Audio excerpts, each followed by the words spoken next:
안녕하십니까 피터팬 여러분, 통찰의학 성형외과 전문의 김찬우입니다. 반갑습니다. 오늘 주제는 비염과 축농증입니다. 비염과 축농증은 현대 문명에서 이제 공기 오염과 함께 점점 많아지고 있는 것이 사실인 것 같습니다. 이런 비염과 축농증을 알기 위해서는 먼저 코의 기능에 대해서 알아야 되고, 코가 어떤 기능을 가지고 있는지를 좀 이해를 하셔야지 좋을 것 같습니다. 먼저 코에 들어오는 공기를 한번 생각해 볼까요? 코에 공기가 이렇게 들어올 때 맞바람이 친다라고 생각을 해 보시면, 그 공기가 들어올 때 인중이 먼저 닿습니다. 그럼 인중에 닿았던 그것이 인중의 하나가 공기에 담는 그릇이 돼서 거기에서 반사돼서 위로 올라가겠죠. 콧구멍 쪽으로. 그래서 콧구멍 쪽으로 올라갈 때 콧구멍에 비공 확장근이 있어서 바람을 좀 더 많이 집어넣어야 되면 비공이 확장이 되고, 특별한 게 없으면 이렇게 수축을 또 하는 경우도 있습니다. 콧구멍이 콧바람의 입구라면 콧구멍을 들어간 그 공기는 코털을 지나가게 됩니다. 코털을 지나갈 때 코털이 무성한 사람들은 안에 코털에 묻혀있는 그 왁스, 피지층 오일에 붙어서 먼지들이 거기에서 걸려서 좀 더 깨끗한 공기가 들어갈 수 있을 것이고, 코털이 적은 사람들은 그 먼지가, 여과가 떨어질 거고, 또 피지층이 많은 사람들은 여과가 좀 더 많이 될 것이고, 코가 건조한 사람들은 코에 있는 피지층, 코털에 있는 피지층이 약한 사람들은 여과가 좀 덜 될 것입니다. 이렇게 해서 코털이 이제 많을수록 그만큼 여과가 잘 되기 때문에 폐를, 기도를, 그리고 비강을 좀 더 보호를 할 수 있다고 볼 수 있겠죠. 그 다음에 코 안으로 들어가서 비강으로 공기가 들어가게 됩니다. 코 안쪽에 비강이라는 곳이 있습니다. 이 비강 조직을 넘어가게 됩니다. 비강 조직을 넘어갈 때 이 비강에서는 어떤 역할을 하게 되냐면은, 첫 번째는 이 비강은 몸의 온도와 같아서 찬바람이 들어오면 이 여관 동안 데우는 역할을 하게 되겠죠. 두 번째는 이 갑계라고 해서 볼록볼록 튀어나온 곳이 있는데, 그쪽을 통해서 공기 속도가 갑자기 느려지도록 만들어 놓은 것이 있는데, 그것이 여과기가 되고, 이 여과기를 통해서 그 미세한 단면을 보게 되면 갑계라는 그 벽에 선모가 있어서 이 선모들 위에 점액이 있고, 점액이 먼지를 여과를 하게 되는 것이죠. 코 안에 비강에는 비중격과 그 갑계라는 조직이 있는데요. 비중격은 원래는 똑바로 있어서 양쪽 비강을 균형 있게 반으로 나누는 것이 좋으며, 갑계라고 해서 위에, 중간, 밑에 갑계가 있습니다.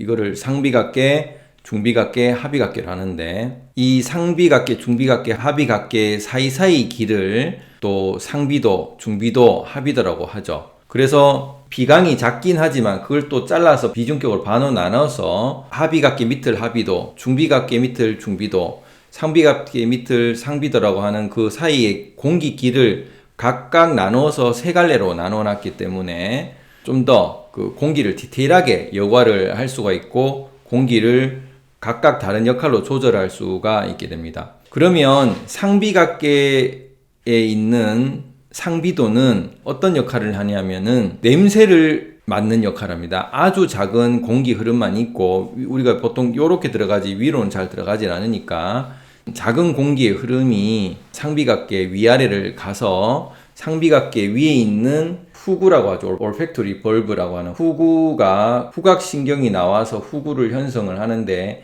후구는 후각신경의 신경다발을 머금고 있는 신경체라고 보시면 되겠습니다. 수백만 개의 섬유들이 크리브리폼 플레이트라는 벌집뼈 채판으로 구멍이 나 있는 그 뼈 사이로 다 내려와 있어서, 이 상비각계와 후구 사이에 후각신경이 있어서 실제 공기에 있는 입자가, 그 예를 들면 화학물질이었던 냄새 입자를 발하는 화학 입자가 있다 하면, 그 화학 입자가 수백만 개의 후각신경을 건드려서 냄새를 맡게 되는 것이죠. 그래서 위로 가는 것은 냄새를 맡기 위한 역할을 하는 것이다 라고 보시면 되고요. 중비각계 밑으로 가는 중비도는 환기를 하는 역할을 한다고 보시면 됩니다. 중비도로 흐르는 공기 흐름은 맥실러리 오스티움이라는 여기 상악동에 있는 구멍이 있어서, 그 구멍으로, 좁은 구멍으로 공기가 들어갔다가 나오게 됩니다. 그리고 상비각계에 있는 뒤쪽에는 저평동이라고 해서 저평동에 구멍이 들어갔다가 나옵니다. 그 저평동은 뇌하수체를 싸고 있는 공기통이라고 보시면 되고, 이 공기통을 환기를 했다가 나오게 되겠죠. 또 뒷사골동도 구멍이 상비갑계로 뚫려 있어서 고기도 훑어서 나오게 되고, 전두동도 중비각계에서 입구가 있어서 프론탈 내잘 덕트가 내려와서 그걸 타고 올라가면은 전두동의 입구와 중비각계 쪽에 또 입구가 나와 있게 됩니다. 그래서 중비각계는 이 전두동과 또 사골동 그리고 또 상악동에 있는 공기통을 한번 씻어주는 역할을 하는 것이죠. 상비각계는 또 저평동을 씻어주는 역할을 합니다. 그래서 상중비각계에서는 4가지 부비동, 전두동, 사골동, 저평동, 상악동 이 4가지를 환기를 시켜주게 되는데, 이 환기가 왜 중요하냐면 우리가 컴퓨터에서 열이 많으면 열이 채여서 문제가 생기기 때문에 열을 빼줘야 되죠. 그 부비동의 팬 역할인데, 우리 얼굴에서 어떤 곳이 열이 많을까요? 자고 일어나는 이후에 계속 눈을 뜨고 하루를 마치기 때문에 눈의 에너지가 굉장히 열이 많고, 그 눈을 뜨고 있으면 또 생각을 하게 되죠. 그럼 생각의 에너지를 하게 되는데 계속 중간에 판단해야 되기 때문에 이 판단하는 곳이 전두엽입니다. 프리프론탈 콜텍스인데 이쪽이 열이 많습니다. 그래서 프리프론탈 콜텍스의 열이 많으면 그 전두동의 공기통에 그 환기를 계속 시원한 바람을 불러일으켜주면 열을 빼앗아서 더운 바람이 그 바깥으로 나가서 환기를 시켜주게 되겠고, 또 뇌하수체에 열이 많죠. 우리 몸에 하루 종일 또 호르몬 분비에 의해서 일어나기 때문에 뇌하수체도 열이 많기 때문에 저평동에서 이 공기통에 바람을 넣어서 더운 바람을 다시 빼줘가지고 숨을 내뱉게 되면은 이산화탄소와 함께 그 열이 빠져나가는 것이죠. 그리고 부비동도 들어마셨다 내쉬면 사골동은 눈 옆, 저평동은 눈 밑에 있는 공기통을 계속 시원하게 만들어 준다는 것입니다. 그래서 이런 눈과 뇌가 감각기관과 생각기관의 열 에너지를 중비각계에서 주로 많이 환기를 시켜준다라고 환기 역할로 이해하시면 되겠고요. 가장 중요한 것은, 우리가 숨을 쉬는 것은 결국 산소를 우리 몸의 세포로 공급하기 위한 것인데, 그것이 가장 중요한 것이 하비각계 역할입니다. 하비각계 밑에 있는 하비도가 대부분의 그 공기를 받아들이게 되고 가장 크고 가장 밑에 있게 됩니다. 그래서 그 부분에 있는 것은 어떤 역할을 하냐면은 깨끗한 공기를 받아들여야 되기 때문에 수많은 섬모가 있고 수많은 섬모 위에 점액이 있어서 이 점액들이 찌꺼기 먼지들을 다 달라붙게 하도록 해서 가급적이면 그 기도로 넘어갈 때 오염이 되지 않은 깨끗한 공기가 들어가도록 유도를 하게 되는 것이죠. 이렇게 해서 비강은 어떤 역할을 하냐면은 냄새를 맡게 하고 환기를 하게 하고 공기 여과를 하게 하고, 이 전체 비강이 또 공기를 데우는 습도를 주는 역할을 한다. 이 4가지 역할을 한다라고 보시면 됩니다. 그런데 이 비강은 그 사람마다 다 다르게 생겼습니다. 물론 코도 사람마다 다 다르게 생겼죠. 결국 비강에 따라서 코 모양이 달라질 수가 있는데, 예를 들어서 추운 북유럽에 산다라고 생각해 보시면 데우는 비강이 훨씬 커야 되겠죠. 그러다 보니까 코가 앞으로 더 나오게 되고 매부리가 더 있어서 바람이 바로 비강으로 들어가지 않고 이렇게 와류 현상을 시키도록 매부리가 되어서 있고, 또 많이 춥거나 또 사막에 있거나 먼지 바람이 많다, 그럼 코가 점점점 내려가서 콧구멍이 들리지 않도록 해서 좀 더 데우는 시간, 그리고 콧바람을 막는 코 모양이 되어야지 적응하기 쉽다는 것입니다. 그렇게 해서 추운 지방에서는 좀 더 클 수밖에 없다라는 것이고, 코가 좀 더 내려갈 수밖에 없다라는 것이고, 더운 지방, 열대야 지방에서는 어떠냐면은 더운 공기가 들어오면은 몸이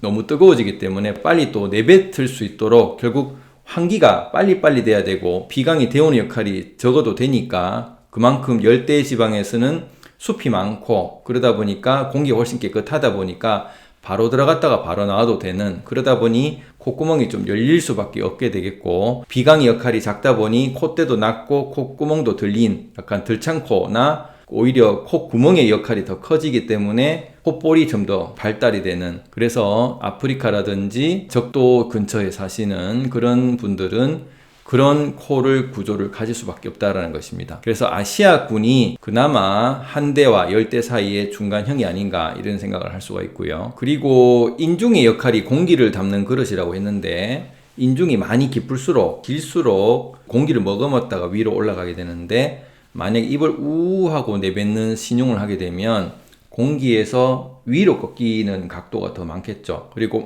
하게 되면 바로 들어갈 가능성이 많습니다. 콧구멍이 내려가면서 콧구멍 들리고 하니까. 그래서 조절할 수 있습니다. 우 하면 상비각계로 좀 더 많이 들어가고 하게 되면 그 콧구멍이 들리면서 하비각계로 공기가 더 많이 들어가게 됩니다. 그렇게 입술로서 공기 흐름을 조절할 수 있는데 우리가 냄새를 맡을 때는 좀 더 이런 식으로 하게 되고, 또 갑자기 덥거나 화가 난다 그러면은 하고 공기를 좀 빨리 들어 마셔서 산소를 들어가도록 우리가 입술을 조절하는 것들도 이런 무의식적의 습관이 많다. 그래서 미식가라든지 요리가들은 아무래도 인중이 길거나 좀 들어가 있는 분들이 후각 기능에 좀 더 유리할 수 있지 않나, 이런 생각도 해볼 수 있습니다. 어찌됐든 가장 중요한 것은 우리 몸의 산소를 몸의 세포에 배달하는 기능을 하는, 에너지를 촉발하는 점화기관으로서 역할이 가장 큰 것이지만, 그 사이에 비강에서 일어나는 일들이 문제가 생겼을 때 질환이 생기기 시작합니다. 그러면 대기의 공기가 오염이 되어 있다든지, 아니면 가공 음식을 좋아해서 치킨, 콜라, 피자, 사이다 같은 그런 음식들을 많이 먹었을 때 식품 첨가 중에 가벼운 첨가제들은 입자가 바깥으로 공기처럼, 가벼운 입자들은 위로 올라가게 됩니다. 그러면 무거운 입자들은 내려가고 가벼운 입자들은, 첨가제들은 위로 올라가는데, 그 중에서 코의 점막 쪽에 달라붙게 되면 코에 있는 점막의 찌꺼기들이 많아지게 되겠죠. 림프 오염을 시켜서. 그러면 섬모의 기능이 떨어지다 보니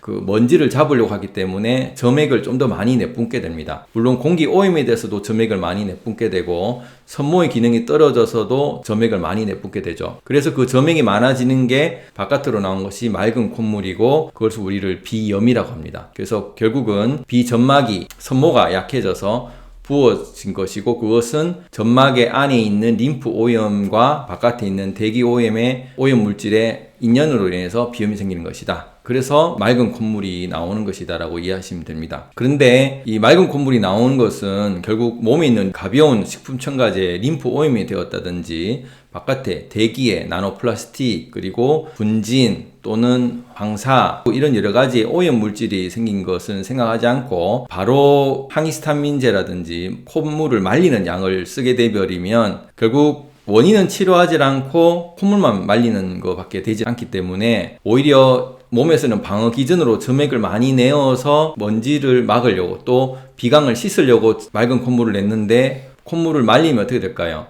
결국 먼지가 더 많이 들어가겠죠. 그러면 더 많이 들어간 것은 기도를 자극하게 될 것이고, 후두라든지 기도라든지 폐로 점점점 심해지기 때문에 결국 의사들의 약을 처방을 받는 사람들은 결국 증상이 점점 심해질 수밖에 없는 구조로 갈 수밖에 없다 하는 것입니다. 그래서 이런 것을 아시고 단순히 맑은 콧물이 난다고 항히스타민제를 먹는다든지 의사를 찾아가서 약을 받아서 콧물을 말리는 약을 먹는 것은 어떻게 보면 병을 장기적으로 봤을 때 키우는 역할이다 라고 보시면 됩니다. 이런 장기적으로 키웠을 때 어떻게 되느냐, 결국 맑은 콧물이 노란 콧물로 바뀌게 되는데요. 그 원인은 비염이 점점점 생기면 결국 점막이 점점점 두꺼워지고 점액이 점점점 많아지다 보니까 비강은 좁아지고 코와 막힘이 생기고, 이 비강이 점점 좁아지면서 맥실러리 오스티움이라는 부비동에 있는 상악의 입구를, 틈새를 막아버리면 중비갑계에서 우리가 숨을 들여 마실 때 환기의 역할을 하는데, 그 환기의 역할이 굉장히 어려워지게 되고, 그 환기가 안 되면 어떻게 됩니까? 물이 있으면 썩게 되고 공기통도 갇혀 있으면 썩게 됩니다. 그러면 안에 있는 상악동에 있는 점막들의 그 수분이 있는 성분들이 결국 따뜻하게 되고 박테리아라든지 곰팡이라든지 습한 환경에서 좋아지기 때문에, 환기가 되지 않은 상황에 방 안에 막혀 있으면 냄새가 나듯이 상악동이라는 방 안에 환기구가 막혀 있으면 좀 더 냄새가 나겠죠. 그렇게 해서 곰팡이라든지 박테리아가 생겨서